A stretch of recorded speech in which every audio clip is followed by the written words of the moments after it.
ഇക്കാര്യത്തിൽ പ്രോസിക്യൂഷൻ ഒരു വീഴ്ചയും പറ്റിയതായി എൻ്റെ അറിവിലില്ല. സ്വാഭാവികമായിട്ടും പ്രോസിക്യൂഷനൊക്കെ വീഴ്ച അന്വേഷണത്തിലോ അല്ലെങ്കിൽ പ്രോസിക്യൂഷനൊക്കെയോ വീഴ്ച ഉണ്ടാവുകയാണ് എങ്കിൽ അത് നമ്മൾ അറിഞ്ഞേനെ ആ കേസിൻ്റെ നടപടിക്രമം ഘട്ടത്തിൽ. അതെവിടെയെങ്കിലും അത്തരത്തിൽ വീഴ്ച ഉണ്ടായതായി ഞാൻ മനസ്സിലാക്കിയിട്ടില്ല. പക്ഷേ ഇതിൻ്റെ ഒരു അപ്പീൽ ഘട്ടത്തിലേക്ക് ഇത് പോകുമ്പോൾ സുപ്രീം കോടതിയിൽ ഒരു അസാധാരണ യുദ്ധത്തിന് കളമൊരുങ്ങാൻ പോകുന്നു എന്നുള്ളതാണ് ഞാൻ മനസ്സിലാക്കുന്നത്. പി ജയരാജൻ തന്നെ ഇന്ന് ഉച്ചയ്ക്ക് വ്യക്തമാക്കിയിട്ടുള്ളത് താനൊരു ഇര എന്നുള്ള നിലയിൽ തനിക്ക് എങ്ങനെ ആ അപ്പീലിൽ കക്ഷി ചേരാൻ കഴിയും എന്ന് പരിശോധിക്കും എന്നതാണ്. ഈ കേസ് ജസ്റ്റിസ് പി സോമരാജൻ്റെ ബെഞ്ചാണ് പരിഗണിച്ചത്.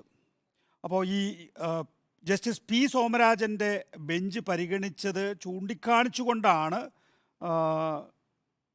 ചീഫ് ജസ്റ്റിസിന് ആ കാലഘട്ടത്തിൽ തന്നെ പി ജയരാജൻ ഒരു പരാതി കൊടുത്തിട്ടുള്ളത്. ആ പരാതി പരിഗണിക്കപ്പെടാത്ത കാര്യമായിരിക്കും അപ്പീലിൽ താൻ പ്രധാനമായും ഉന്നയിക്കുക എന്നാണ് പി ജയരാജൻ ഇന്ന് വ്യക്തമാക്കിയിട്ടുള്ളത്.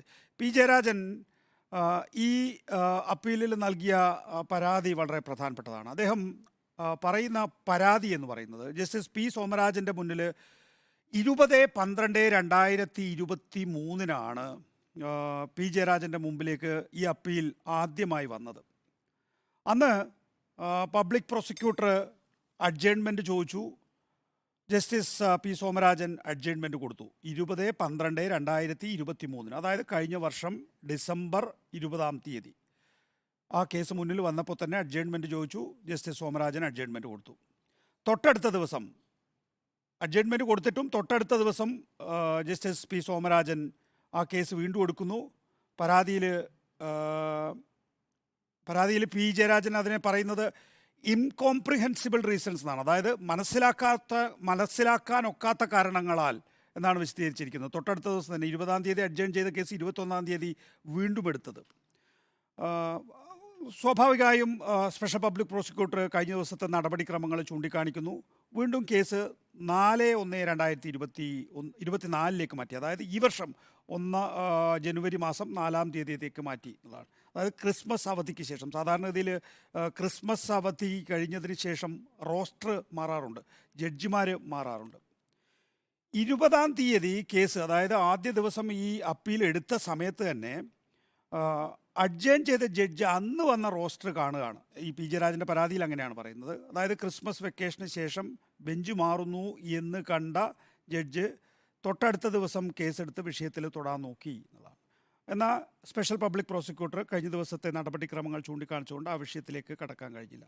റോസ്റ്റർ പ്രകാരം മറ്റൊരു ബെഞ്ചിലേക്ക് പോയിട്ടുള്ള കേസ് തൻ്റെ ബെഞ്ചിൽ തന്നെ കിട്ടാൻ പാർട്ട് എന്ന് മാർക്ക് ചെയ്തു എന്ന് പി ജയരാജൻ തൻ്റെ പരാതിയിൽ പറയുന്നു.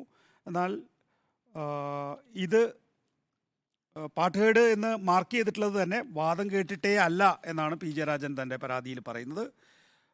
ഈ ജഡ്ജ്, അതായത് ജസ്റ്റിസ് പി സോമരാജൻ, കേട്ടാൽ അത് അനാവശ്യ സംശയമുണ്ടാക്കുമെന്ന് ചൂണ്ടിക്കാണിച്ചിട്ടാണ് ചീഫ് ജസ്റ്റിസ് ദേശായിക്ക് പരാതി നൽകിയത്. ഈ പരാതിയിൽ പക്ഷേ തീരുമാനം ഉണ്ടായില്ല. അപ്പോൾ 20/12 നിശ്ചയിച്ച റോസ്റ്റർ പ്രകാരം നിശ്ചയിക്കപ്പെട്ട ന്യായമായ ആവശ്യം മാത്രമേ ഇരയായ പി ജയരാജൻ കോടതിയിൽ എടുത്തിട്ടുള്ളൂ. അന്നത്തെ കോടതി നടപടികൾ സംബന്ധിച്ച വ്യക്തത വരുത്താൻ അന്നേ ദിവസത്തെ കോടതി നടപടികളുടെ വെർച്വൽ പ്രൊസീഡിങ്സ് പരിശോധിച്ചാൽ മനസ്സിലാകും എന്നും ഈ പറയുന്ന പരാതിയിൽ പറയുന്നുണ്ട്.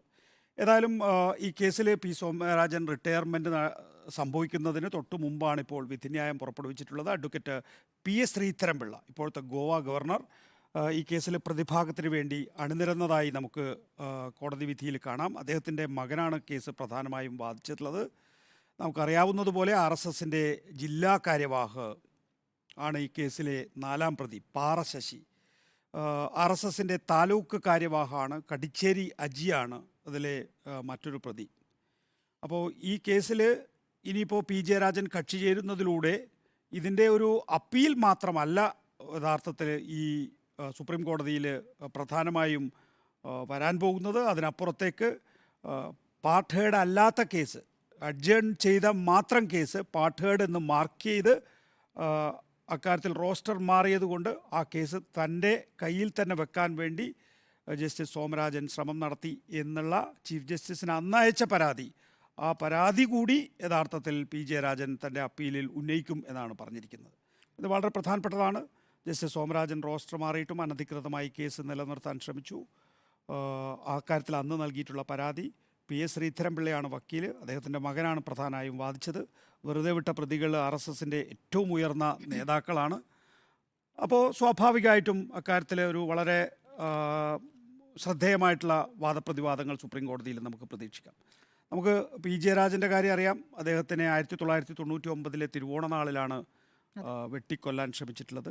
വളരെ അത്ഭുതകരമായിട്ടാണ് പി ജയരാജൻ രക്ഷപ്പെട്ടത്. ഓം കാളി എന്ന മുദ്രാവാക്യത്തോടു കൂടിയാണ് തിരുവോണ ദിവസം പി ജയരാജൻ്റെ വീട്ടിൽ ഈ അക്രമികൾ എത്തിയിട്ടുള്ളത്.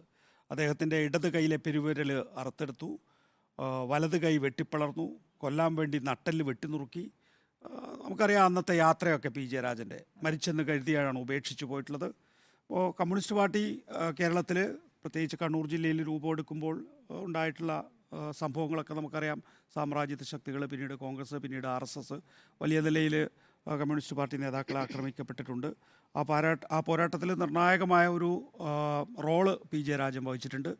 അതിൻ്റെ ഭാഗമായിട്ടാണ് അദ്ദേഹം ആക്രമിക്കപ്പെട്ടിട്ടുള്ളത്. അതുകൊണ്ട് തന്നെ ഇതിൻ്റെ അപ്പീൽ വളരെ ശ്രദ്ധ ആകർഷിക്കും.